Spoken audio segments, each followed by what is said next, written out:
For all we know, Akaash probably likes getting humiliated. He probably likes getting abused. You know, some people, they're into that shit. They are. There's some people that are into, they like getting humiliated. You know, fetishism and all that shit, that's a real thing. You know, Coco, that's a real thing. Humiliation, you know what I'm saying? For all we know, Akaash goes and pleasures himself to all of this humiliation. That's why he probably went. We don't know. It's about decreasing those chances of being fooled. And one way you do that is by, you know, noticing the obvious signs. Like this Jaslyn, she's obvious, you know what I'm saying? She's obviously selfish. The fact that she'll go on and say what's yours is mine, and what's mine is mine. And she talking about she had a roster of white guys and she was... It's stupid. And the fact that they even went on that podcast, with Andrew Schultz and they tried to do damage control, make it seem like it's one big joke. It wasn't a joke, man. It was an attempt at damage control. It was an epic fail. They think everybody's stupid. She said all that wild shit. It's like, oh no, I didn't know. I'm just a sheltered Indian girl. Everybody know what a roster is. Come on, man. Akaash Singh. Wow. Akaash comes from a culture of dweebs. Let's be honest. And when I say that, I'm not trying to be offensive. I'm really not. But in terms of how general society defines the word dweeb, Indian men, Indian culture would be classified as a culture of dweebs. And I think that's a huge part of the problem in Akaash's whole downfall. Now, a lot of people, you know, Indians are supposedly Asians, but I don't really like to throw Indians in that category, even if I guess technically they are Asians, but I like to kind of separate them. Indian men, out of all men on the planet, are probably the least desired. Let's be honest. And again, I'm not trying to be mean or rude, but in order to really break down a problem and solve the problem, you know, you got to first be honest about the entire situation and certain things that probably played a factor in or contribute to the problem and whatnot, you know. But Indian culture, Indian men are probably the biggest dweebs out there, you know, especially as far as women are concerned. Indian men are probably the least desired men on the planet. They probably are. I mean, you know, you hear all this stuff about black guys, and if you deal with a black guy, you're going to be a single mother and they're irresponsible. But even black men, in some way or another, are desired in the quote-unquote sexual marketplace, as a lot of these red pill guys like to say. They like to call it the sexual marketplace or whatnot. You know, somewhere on that spectrum, black men are desired, even if it's just for entertainment, sex, whatever, you know. But Indian men, nowhere on the spectrum of the sexual marketplace, dating scene, they're not desired. They're not desired generally in marriage. They're not desired in just casual relationships, hookups, maybe not even friendship. Nowhere. It's like, where? You know what I'm saying? Whereas other men, obviously white guys and Hispanic guys and even Asian guys. And again, I'm separating Indian from Asian. Asian guys, like, especially like Koreans and Filipinos. I notice a lot of women like Korean guys and Filipino guys. I notice Korean guys and Filipino guys, they got a lot of swag. They real cool, mad cool. I remember I was living in South Korea. A lot of those guys were fly, man. Like, everybody in Korea, like, mad good looking. Everybody's skin is on point. You know, they take care of themselves, the Koreans. And like I said, Filipino guys as well. A lot of women like Filipino guys. But like Indian, out of all Asians, like Chinese, not so much. I would say Chinese guys are probably like the least desired by women. Whatever. But like Indian guys, man, they're so far behind in the sexual marketplace, again, as these red pillars like to say. And it shows. And I think a huge problem is in Indian culture, they don't really emphasize understanding women. And I was about to say understanding female nature, but I don't really like to use that phrase. A lot of these manosphere guys, they like to talk about female nature, man, you know, masculinity and stuff, but really it comes down to human nature. At the end of the day, a lot of humans by nature are not good people. They're very demented, they're selfish, you can't trust them. So it's not really a female nature thing. Guys are the same way. Whereas this Akaash, come on, airplane, helicopter. Now this Akaash, I'm pretty sure he's smart enough to know that there are a lot of guys that are dogs out here, right? Well, if you're smart enough to know that there are lots of dogs out here who are guys, he should be smart enough to know that there has to be a lot of women who are dogs. But Akaash, he has this, I don't know if it's the blue pill mentality or the purple pill. I forget the colors of these goddamn pills. But nonetheless, he has the mentality of a guy where it's almost like he has that women are sugar and spice and everything nice and women can do no wrong and women are sweet little angels, innocent and pure. Whoa. The guy obviously has not been hit with reality. I guess, well, he has been hit with reality now, but it goes back to what I said, like in Indian culture, it's not really, I don't know, man, a lot of the marriages are arranged, so there really isn't an emphasis on actually getting to know a person's soul and understanding them. And all of the signs were there and are there when it comes to his wife. That woman, that girl, as soon as she opens her mouth, any guy with just a small amount of female experience with girls knows she's a red flag. Any guy. You don't have to be some Casanova that has a long list of exes and you slept with a lot of girls. You don't take sleeping with a bunch of girls to be able to spot a red flag. A girl like that is be like, whoa, that's trouble. You know what I'm saying? Just basic understanding of girls, you can see that just as soon as she opens her mouth, what type of girl she is. Okay, this is another thing too, because he's really big into the Indian thing and he thought he was getting traditional. Ain't nothing traditional about that girl. Listen to the way she talk. Ain't nothing traditional about that woman.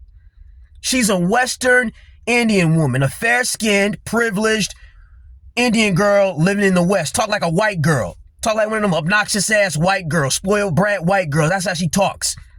And a lot of those westernized Indian girls are like that. Damn, they're all like that. I'm observing. They're all like that. Spoiled, selfish, got princess complexes. They're very similar to a lot of Persian women are also like that. A lot of westernized Persian women. Indian women and Persian women are very similar. Those Arabic women and stuff. But yeah, but they like this. So, and she's so flagrant about it. And it's crazy because it's not like she even tries to hide the way that she is. Like the way that she is so in your face, so blatant. And then if you look at Akaash's comedy, he kind of expresses his agitation and pain in his comedy by constantly talking about his wife and he talking away, he call her a bitch or whatever and stuff like that. And it's crazy because on stage he has this air, this aura of confidence and he's so perceptive. It's like, wow. And you almost as if he's got things under control in his own marriage, but lo and behold, he behind the scenes, he ain't nothing but a doormat.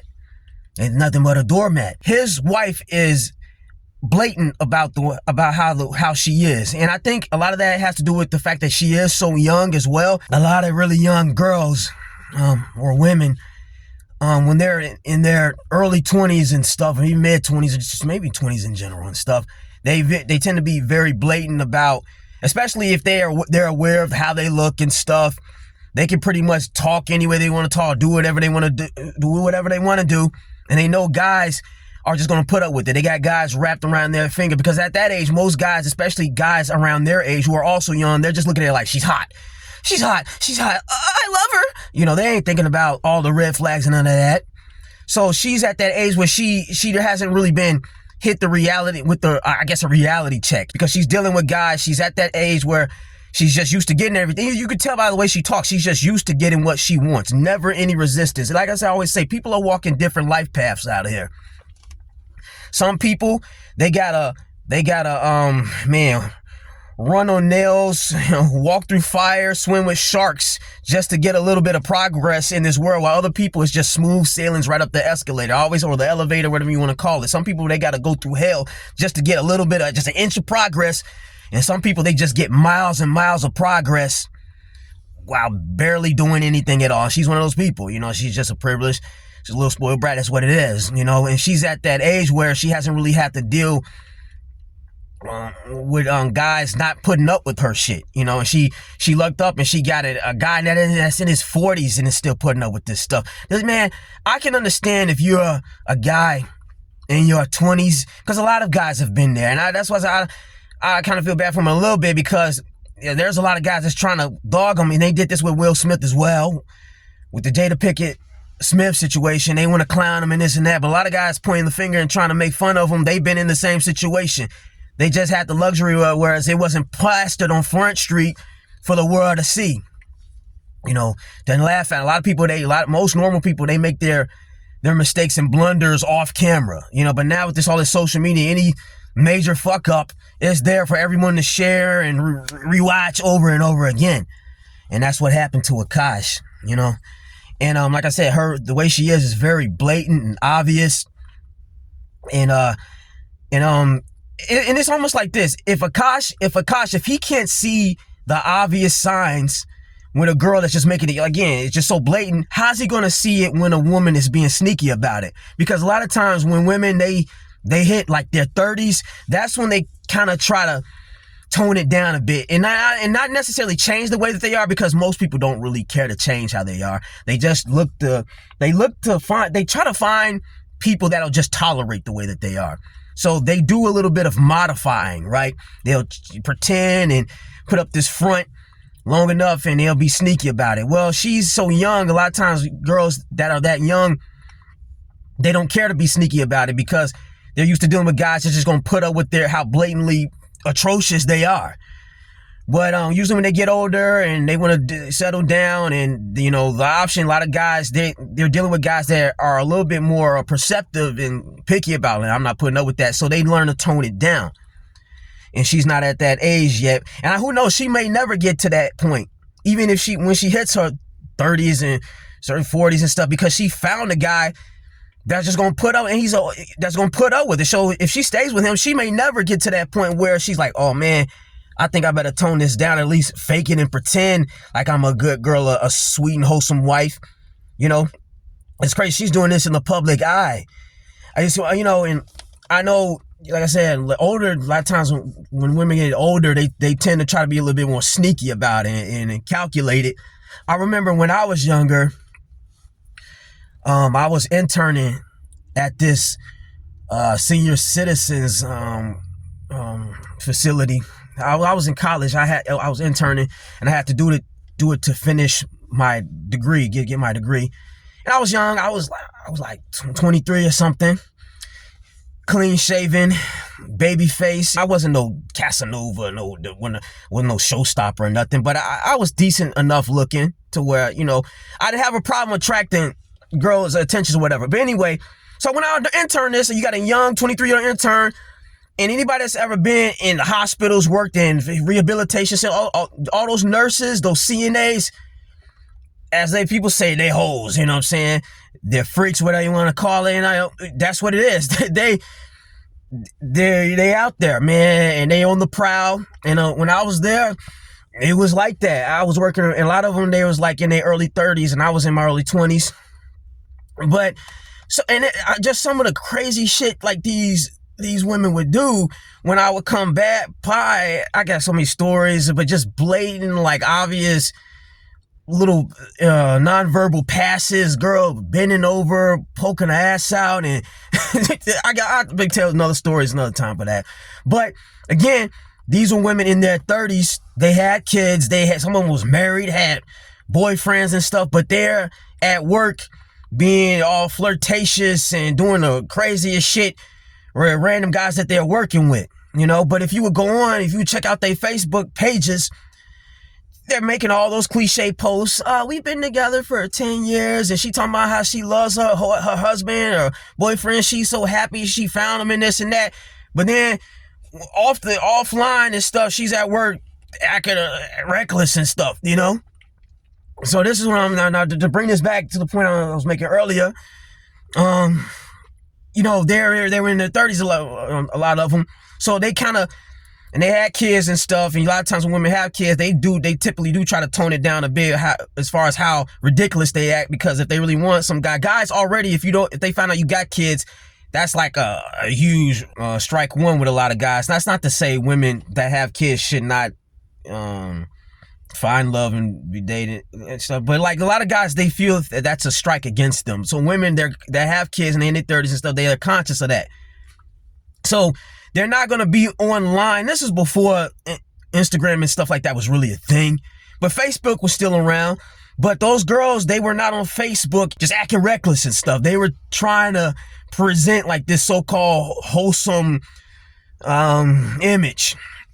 But again, at work, in that facility, it would, yeah, you know how it is. Anybody that's familiar with nurses and CNAs, you know the deal. But Jasleen, Akaash's wife, who knows? I don't think she'll ever get to a point where she feels she has to kind of be sneaky about the way that she is, because she's so blatant about the way she is now. And Akaash is like 40.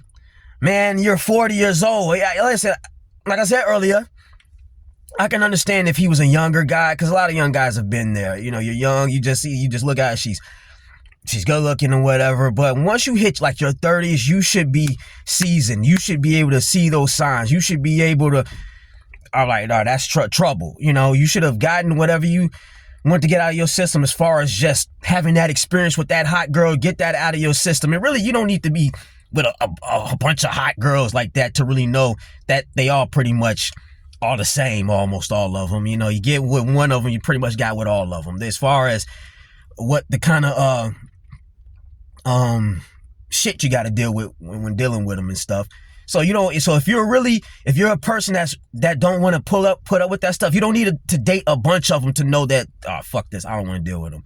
But again, with Indian guys, you know, that culture, it doesn't really put a strong emphasis on understanding women and understanding, you know, they just kind of put them on that pedestal, and it shows. A lot of those Indian women, they have princess complexes. The fact that this woman, she's a young woman, but she's still young, but she's still a woman. She would go on camera talking about she wanted to have an orgy with her friend's husband, and sun's coming out, whatever, I'm keep rolling.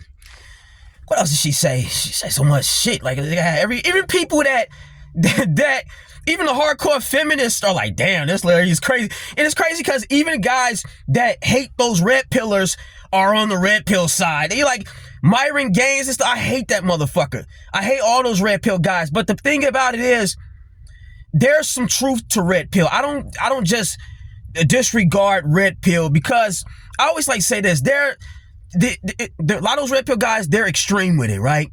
But even with the extremes, there is truth in the extremes. And wisdom is about finding a center and coming to a rational conclusion. It's about taking the kernels of truths in both extremes and coming to a rational conclusion, right? And that's something, you don't want to be hardcore red pill like a Myron Gaines talking about women don't deserve shit. The way he talks to women is just ridiculous. I've seen this guy off right out of the gates. He's just talking to women like they're dogs and stuff. You're like, she didn't even say nothing to you. But his mentality is women, all of them, they deserve to be treated like shit even before you get to know them. That's ridiculous, right? But inversely, you don't want to be the opposite extreme either, like an Akaash, and think all women are these sweet little angels that will do no harm. No, man. I mean, yeah, it's okay to be, you know, Mr. Romantic and try to see the good, but you don't want to be so red or blue pill, whatever it is, to the point where you end up with a girl like his wife. When you're dealing with a woman like Jasleen, Akaash's wife, yeah, you want to be like a Myron Gaines. But if you're dealing with a more or less a decent woman and stuff, you can be a little bit more romantic and understanding and stuff like it. But again, it takes, you know, skill and understanding how to vet people and stuff. And it's crazy because, again, you have some women that are really good. At the end of the day, it's never really guaranteed, because you have some women that they're really good actresses and stuff. They can fool you. But it's about decreasing those chances of being fooled. And one way you do that is by, noticing the obvious signs. Like this Jaslyn, she's an obvious bitch. You know what I'm saying? She's obviously selfish. The fact that she'll go on and say what's yours is mine and what's mine is mine. And she talking about she had a roster of white guys and it's stupid. And the fact that they even went on that podcast, with Andrew Schultz and they tried to do damage control, make it seem like it's one big joke. It wasn't a joke, man. It was an attempt at damage control. It was an epic fail. They think everybody's stupid. She said all that wild shit. It's like, oh no, I didn't know. I'm just a sheltered Indian girl. Everybody know what a roster is. Come on, man. She talking about, it was just two guys. I thought pop my pussy, man. And she's like, this woman says she's a virgin, right? Well, she also said she was doing butt stuff with a guy. You're not a virgin. If you're sleeping with guys and your butthole's sore afterwards, you're not a virgin. You know what I'm saying? And then she also talked about being on her period and they didn't want to fool around or something. Well, first of all, if you're really a virgin, if you're not out having sex, why is the whole topic of you being on your period even an issue? You know what I mean? If all y'all doing is kissing, the whole topic of being on your period, that women bring that up to guys if they're sleeping with them. But if you're not sleeping with them, what's the big issue about you being on your period? So they think the audience is stupid. You know what I mean? They think that everybody's stupid. And Akaash, apparently she knows Akaash is a sucker. She has him under her spell. Akaash can walk in on her getting nailed, drilled out, fucked by some random dude. And she'd be like, oh no, babe, I was just practicing. This is for when we have her honeymoon or something. She can get caught nailing some dude and say some random shit like that. Like, oh, no, Akaash, I love you. I only have eyes for you. I'm just practicing with this guy so I can be better for you. Oh, babe. And she know he'll buy it. She knows he'll buy it.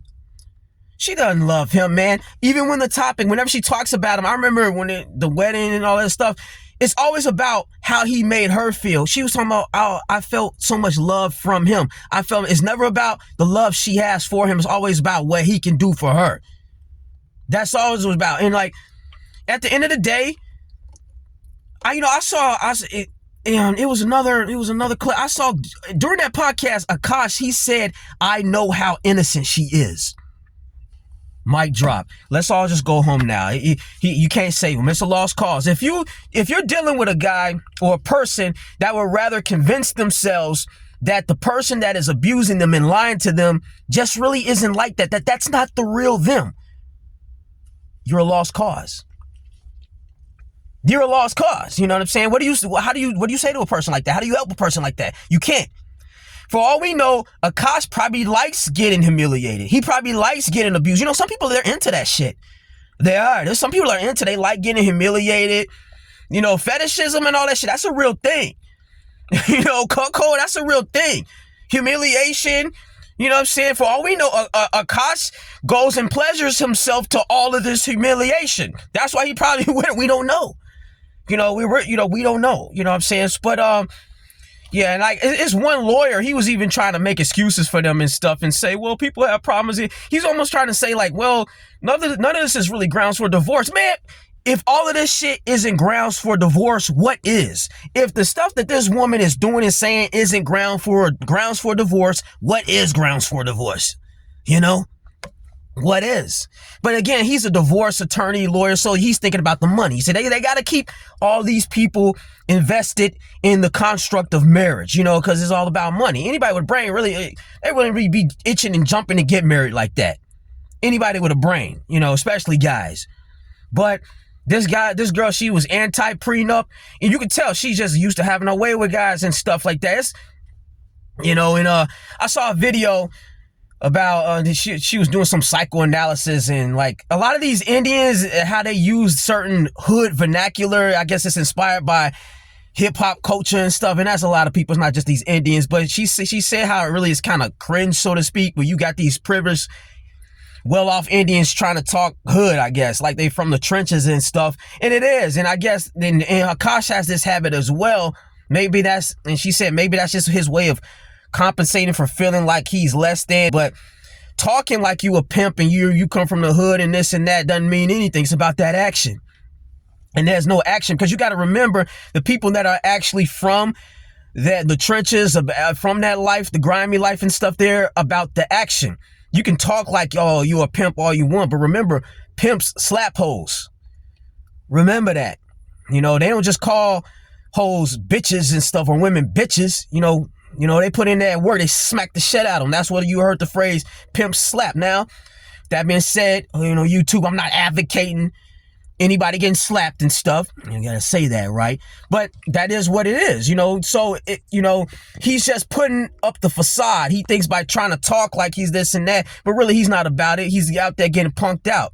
He's getting punked out by his wife. And again, she's used to dealing with guys she can do that with. There's a lot of guys out here. Women know, that's the thing. Women, they know who they can do that shit with and who they can do that shit. Who they can't, or did I say that right? You get my point. They know who they can get away with doing that shit with. Akaash is one of them. Jada Pinkett Smith, she knows she can get away with doing it with Will Smith. Yeah, so I don't know. Those are my thoughts on it. Yeah, and it's a shame too, because Myron Gaines is having a field day with this. I got my arm up a little bit because I don't want the sun all beaming and stuff on me like that. But Myron, it's a shame because back when Akaash, I guess everybody was saying he sunned Fresh and Fit on their podcast, The Flagrant. It's a shame because Akaash actually made a lot of good points about Myron Gaines and Fresh Walter. They're atrocious. A lot of their views are ridiculous and stuff.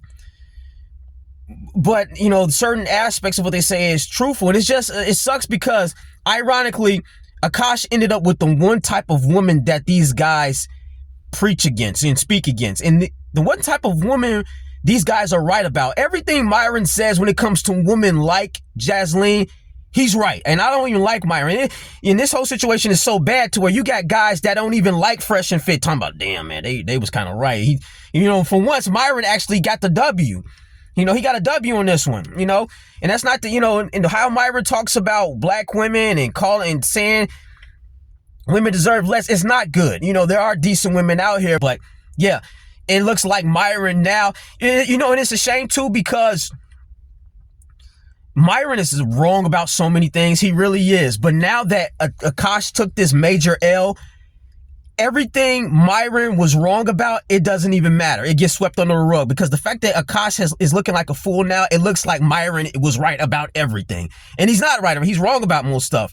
But the fact that he ended up with such a atrocious woman like this, nothing Akaash says even matters now, All right, I saw one guy, he was kind of trying to defend Akaash and saying, oh, he's a good dude. I don't think we should be making fun of him, this and that. Well, I don't think Akaash is a bad guy. I really don't. But that being said, I've seen Akaash's stand-up, and a lot of his stand-up entails, fuck this damn sun. A lot of his stand-up entails, like, kind of pointing the finger and acting like he has everything figured out. You know what I mean? He'll call people out in the audience, and he just has his air, this way about him to where he thinks he's got his shit together, and lo and behold, to everyone, look at him. Now look at you. Now he's the joke. See, he had no problem cracking jokes on everybody else. It was a clip of him calling somebody a cuck, and that's cuck shit. Oh, now, Eureka, he's a cuck, right? So, like I said, I don't think Akaash, there's definitely worse guys out there than Akaash, but there's a lot of irony behind this whole downfall and humiliation ritual, for sure. I'm tired of holding my arm up. I'm just have to get hit by the sun. It's whatever. I'm done, though. Those are my thoughts on the whole situation. I mean, everyone's got their strengths. The Indians, they're known for being really intelligent and stuff, and you don't really see any strung out, derelict Indians, no homeless ones. Like I said, it's a very privileged culture of people, especially in the West. Now, in India, they got some poor places, but in terms of being in the Western, ask yourself, when's the last time you've ever seen a homeless Indian in America or the UK or something? Never. Never. Those women, Indian women in particular, they're very spoiled and they're used to having their way. And a lot of that is because of the men that they deal with. Guys like Akaash. Indian guys like Akaash are the norm. And if you want to do something about it, you got to first realize, hey, damn, that is kind of true. And then take the steps to kind of change that. But until then, I think you're just going to be seeing a lot of, it's crazy because I think there are a lot of Akaashs out here. I think a lot of Indian guys are putting up with this kind of shit from their Indian wives, especially the westernized Indian women. Those westernized Indian women, first of all, they're similar to like the other Asian women from the standpoint that they love the white guys. So a lot of them in college, they get ran through by a bunch of white guys. Then they want to play it safe and uphold this fake image of, oh, I'm so Indian and traditional. Once they get all that out of the system in college and find some little scrub or dweeb Indian guy who just clueless or just probably don't care, who's cooked, I don't know, and keep the cycle rolling. You know, that's how it is. Well, those are my thoughts on it. I'm done talking. I know I'm gonna have to cut this up because it's a pretty long video. I gotta get better at making these shorter. One day it will happen. Until then, later.